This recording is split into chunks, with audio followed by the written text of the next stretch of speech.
ఇరాన్తో గెలుక్కొని America అధ్యక్షుడు Donald Trump మరో తుగలక్ అయిపోయాడు.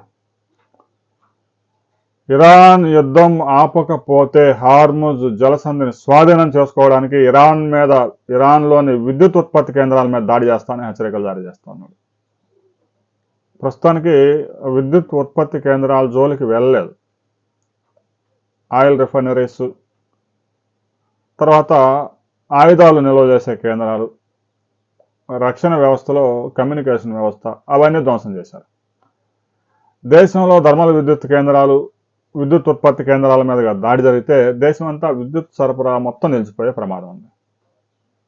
అందుకే ట్రంప్ హెచ్చరిస్తూ ఉన్నాడు, మీకు 2 రోజులు సమయం ఇస్తున్నా, మీరు గనక హార్ముజ్ జలసంధిని గనక క్లియర్ చేయకపోతే ఇక మీ దేశంలో ఫోన్ ఛార్జింగ్ పెట్టుకోవడానికి కూడా కరెంట్ ఉండదని చెప్పేస్తా ఉన్నాడు.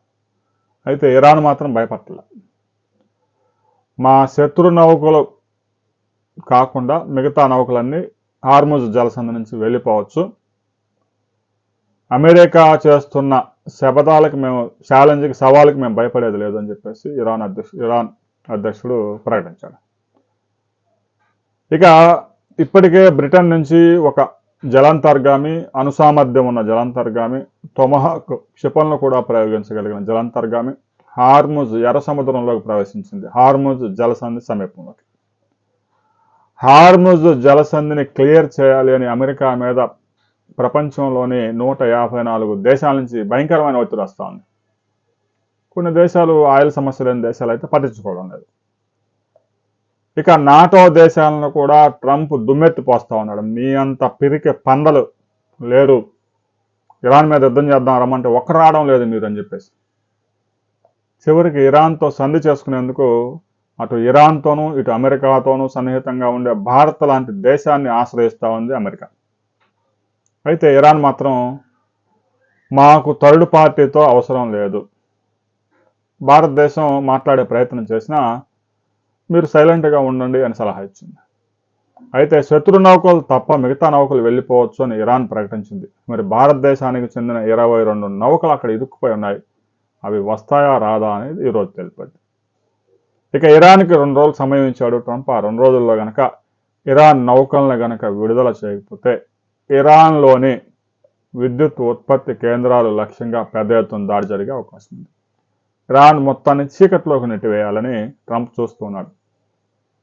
మరి ఇరాన్ హార్ముజ్ నుంచి అన్ని నౌకలను వదిలేస్తుందా? ప్రస్తుతం ప్రకటించినట్టు శత్రువుల నౌకలు కాకుండా మిగతా నౌకల్ని కొంతమందిని విడిచి ఒక వర్గాన్ని తయారు చేయాలని ఇరాన్ చూస్తూ ఉంది. ఈ యుద్ధం ఇరాన్, అమెరికా, ఇజ్రాయెల్తో జరిగే యుద్ధాన్ని ప్రపంచ యుద్ధంగా, ప్రచ్ఛన్న యుద్ధంగా మార్చాలని ఇరాన్ చేస్తుంది ప్రయత్నాలు. అందుకే అమెరికా, ఇజ్రాయెల్ పెద్ద ఎత్తున ఇరాన్ మీద దాడులు చేస్తూ ఉంటే ఇరాన్ సౌదీ అరేబియా మీద విరుచుపడతా ఉంది, కువైట్ మీద విరుచుపడతా ఉంది, ఖతర్ మీద విరుచుపడతా ఉంది. దీనికి ప్రధాన కారణం ఈ గల్ఫ్ దేశాలన్నింటినీ యుద్ధంలోకి లాగాలి అనే ప్రయత్నం ఇరాన్ చేస్తూ ఉంది. దీర్ఘ శ్రేణి లాంగ్ డిస్టెన్స్లో లక్ష్యాలను ఛేదించే క్షిపణులు కూడా ఇరాన్ ఉపయోగిస్తూ ఉంది.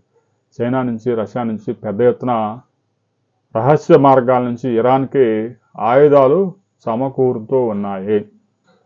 ఇరాన్లో ఆత్మాహుతి డ్రోన్లు, ఆత్మాహుతి బోట్లు ఇవి చాలా ప్రమాదకరంగా మారాయి. హార్ముజ్ జలసంధి సమీపంలోకి వెళ్ళడానికి అమెరికా సైన్యం కూడా భయపడతా ఉంది. అబ్రహం లింకన్ లాంటి యుద్ధనౌక, ప్రపంచంలో 1,00,000 టన్నుల బరువైన యుద్ధనౌక, 73 విమానాలు 1 గంటలో యుద్ధనౌక నుంచి టేకాఫ్ తీసుకోగలిగిన కెపాసిటీ కలిగిన యుద్ధనౌక కూడా హార్ముజ్ జలసంధిలో అడుగుపెట్టడానికి భయపడతా ఉంది. అందుకే దానికి రక్షణగా బ్రిటన్ నుంచి జలంతర్గాములను తెప్పించారు అనే సమాచారం అంతా ఉంది. రాబోయే కొద్ది గంటల్లోనే ఇరాన్ మీద అమెరికా, ఇజ్రాయెల్ భీకర దాడులు చేసే అవకాశం ఉంది. హార్ముజ్ జలసంధిని కనుక విడిపించలేకపోతే అమెరికా, ఇజ్రాయెల్ పరువు గంగలో కలిసిపోయింది. అందుకే ట్రంప్ పరువు నిలబెట్టుకునే ప్రయత్నాలు చేస్తూ ఉన్నాడు. ఆ ప్రయత్నంలో ట్రంప్ ఫలిస్తాడా లేదా అనేది 2 రోజుల్లోనే 48 అవర్స్లో తెలిపోద్ది. ఆ తర్వాత మరిన్ని వివరాలతో మరో వీడియోలో మనం కలుసుకుందాం.